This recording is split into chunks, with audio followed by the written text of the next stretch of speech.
राधे राधे आप सभी को दीपावली की हार्दिक शुभकामनाएं। दीपावली का पर्व हिंदुओं का मुख्य त्यौहार माना जाता है। यह त्यौहार बड़े ही हर्षोल्लास के साथ मनाया जाता है।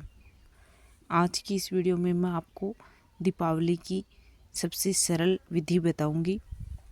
दिवाली पूजन के लिए पूर्व दिशा या ईशान कोण सबसे शुभ माना जाता है।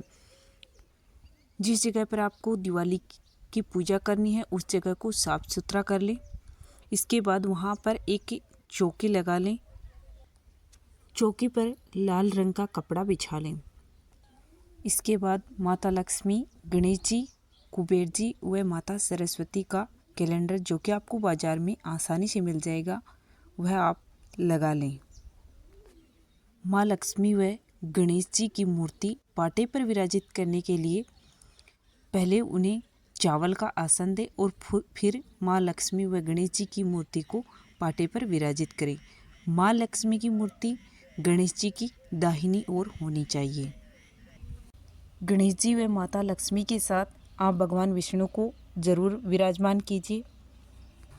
जिसके पास में भगवान विष्णु की प्रतिमा हो वो प्रतिमा लगा सकते हैं, और जिसके पास में प्रतिमा नहीं है तो वो सुपारी के रूप में भगवान विष्णु को विराजमान कर सकते हैं। इसके बाद कलश स्थापना करेंगे। कलश स्थापना करना बेहद ही शुभ माना जाता है। कलश स्थापना के लिए हम कलश के नीचे चावल का आसन लगाएंगे और फिर इसके बाद कलश को जल से भरकर उसके ऊपर रख देंगे। इसके बाद कलश में हम हल्दी, सुपारी, सिक्का, फूल और चावल डाल देंगे और कलश के ऊपर आम के 5 पत्ते लगा देंगे। आम के पत्ते आपके पास में नहीं है तो अशोक के पत्ते आप लगा सकते हैं। फिर कलश के ऊपर चावल से भरी प्लेट रख देंगे। फिर आपको कलश के ऊपर नारियल रखना है, तो नारियल रखने से पहले नारियल को तिलक करेंगे और नारियल पर मौली बांध देंगे। इसके बाद हम इसे कलश के ऊपर रख देंगे। फिर सोने चांदी के आभूषण, चांदी का सिक्का और पैसे जितने भी आपके पास हों माता लक्ष्मी की पूजा में रखें। ऐसा माना जाता है कि जितने आभूषण और पैसे हम माता लक्ष्मी के पास में रखते हैं पूजा में, उससे कहीं ज़्यादा गुना वृद्धि करके माता लक्ष्मी हमें देती है। तो आप माता लक्ष्मी की पूजा में आभूषण और पैसे ज़रूर रखिएगा। दिवाली की रात को अखंड दीप जलाया जाता है, जो कि रात भर जलता रहता है। तो आप अखंड दीप घी का जला सकते हैं या तेल का भी आप अखंड दीप जला सकते हैं। चावल का आसन देकर हम अखंड दीप जला लेंगे। यह दीपक पूरी रात भर जलता रहेगा। फिर हम हाथ जोड़कर माँ लक्ष्मी से प्रार्थना करते हैं, हे माँ लक्ष्मी, आज मैं आपका पूजन कर रही हूँ। इस घर में आप अपना वास बनाए रखना और इस घर में सुख समृद्धि व अन्न धन की बरकत बनाए रखना। ऐसा संकल्प करने के बाद हम फूल से सभी को जल के छींटे लगा देंगे स्नान के रूप में। फिर इन सभी को वस्त्र रूप में हम कलावा समर्पित कर देंगे। सभी को, माता लक्ष्मी को, गणेश जी को, माँ सरस्वती को, यानी कि सभी को हम कलावा समर्पित कर देंगे। सभी को रोली से तिलक कर देंगे। माता लक्ष्मी को, गणेश जी को, भगवान विष्णु को, कुबेर जी महाराज को और माँ सरस्वती को। इसके बाद में इनको अक्षत समर्पित कर देंगे। फिर भगवान गणेश व भगवान विष्णु को जनेऊ समर्पित करेंगे। यदि आपके पास में है तो आप इन्हें जनेऊ समर्पित कीजिए। माता लक्ष्मी को चुनरी समर्पित करेंगे। फिर इनके बाद सभी को हम फूल चढ़ाएंगे। माता लक्ष्मी को कमल का फूल अति प्रिय है। यदि आपके पास कमल का फूल है तो आप माता लक्ष्मी को कमल का फूल अवश्य चढ़ाएं। अन्यथा आप और कोई फूल भी चढ़ा सकते हैं यदि आपके पास कमल का फूल नहीं है तो। फिर माता लक्ष्मी की प्रिय चीज़ें माता लक्ष्मी को समर्पित करेंगे। माता की प्रिय चीज़ें गोमती चक्र, तो गोमती चक्र माता को समर्पित कर देंगे। कोडी, कमलगट्टे और 2 हल्दी की गांठें, लौंग, इलायची व सुपारी माता के चरणों में समर्पित कर देंगे। इसके बाद माता को सप्तधान समर्पित करेंगे।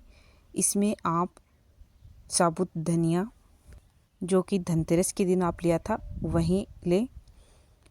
बाकी 7 धान आप कोई भी ले सकते हैं और भी सप्तधान आप माता लक्ष्मी को समर्पित करें। इसके बाद माता लक्ष्मी को मिठाई का भोग हम लगाएंगे।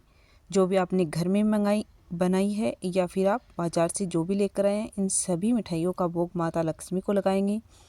इसके बाद फल का भोग लगाएंगे, फिर पंचमेवे का भोग लगाएंगे और फिर माता लक्ष्मी को खील बतासे का भोग अवश्य लगाएं, क्योंकि दिवाली की पूजा में खील बतासे का बहुत ही महत्व है। तो आप सभी को खील बतासे का भोग अवश्य लगाएं। फिर जितनी भी मिठाइयाँ हमने माता लक्ष्मी को समर्पित की हैं, उन्हें एक पान के पत्ते पर रख लेंगे और माता लक्ष्मी को समर्पित कर देंगे भोग के रूप में।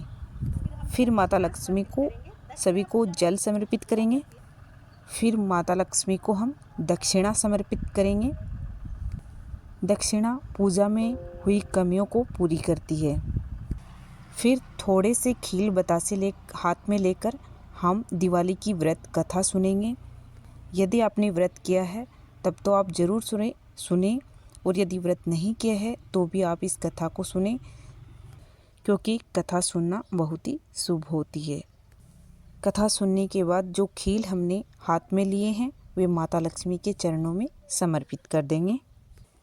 फिर 5 या 7 दीपक मिट्टी के आप घी के जला लीजिए आरती के लिए। जब हम माता की आरती करेंगे तो घी के दीपक से करेंगे। बाकी बहुत सारे दीपक हम पूजा के समय जला के रख लेंगे, उसमें हम तेल डाल लेंगे। इसके बाद माता लक्ष्मी को धूप दीप दिखाएंगे। फिर हम प्लेट में घी के दीपक रखकर और धूप रखकर माता लक्ष्मी जी की आरती करेंगे। सबसे पहले गणेश जी की आरती करेंगे और फिर इसके बाद माता लक्ष्मी जी की आरती करेंगे। आरती संपन्न होने के बाद माता लक्ष्मी से प्रार्थना करेंगे कि हे माँ लक्ष्मी, आप हमारे घर में भगवान विष्णु के साथ वास कीजिए और हमारी गलतियों के लिए हमें क्षमा कीजिए। फिर माता लक्ष्मी के ऊपर हम खील की वर्षा करेंगे, यानी माता लक्ष्मी को खील अति प्रिय है तो माता लक्ष्मी पर धान की वर्षा की जाती है। तो हम घर के जितने भी सदस्य हैं सभी माता के ऊपर खील की वर्षा करें। खील की वर्षा करने के बाद पूजा पूर्ण हो जाती है। तो जो भी भोग आपने माता को प्रसाद के रूप में लगाया है वे अपने घर के सभी सदस्यों को बांट दें। जब माता लक्ष्मी की पूजा को किए 1-1.5 घंटा हो जाए तब माता लक्ष्मी के चरणों में जो भी उनकी प्रिय चीज़ें जैसे कोडी, कमलगट्टा, गोमती चक्र, हल्दी, सुपारी आदि चीज़ें चढ़ाई थी माता के चरणों में, उन सभी को लाल कपड़े में या लाल पोटली में बांध डाल लें सभी को और उनको अपनी तिजोरी में रख दें। फिर रात को जब हम सोते हैं तो अखंड दीपक से काजल बनाते हैं और यह काजल सभी की आंखों में डालना चाहिए, खासकर बच्चों की आंखों में, क्योंकि यह काजल बहुत ही शुभ माना जाता है। और इस तरह आप माता लक्ष्मी की पूजा बहुत ही प्रेम पूर्वक कीजिए और माता लक्ष्मी जी से प्रार्थना कीजिए कि वे अपना वास हमारे घर में बनाए रखे और घर में सुख समृद्धि बनाए रखे और धन धान्य से परिपूर्ण रखे। उम्मीद करती हूँ कि यह जानकारी आपको पसंद आई होगी। जानकारी पसंद आई हो तो कमेंट बॉक्स में जय माँ लक्ष्मी ज़रूर लिखिएगा।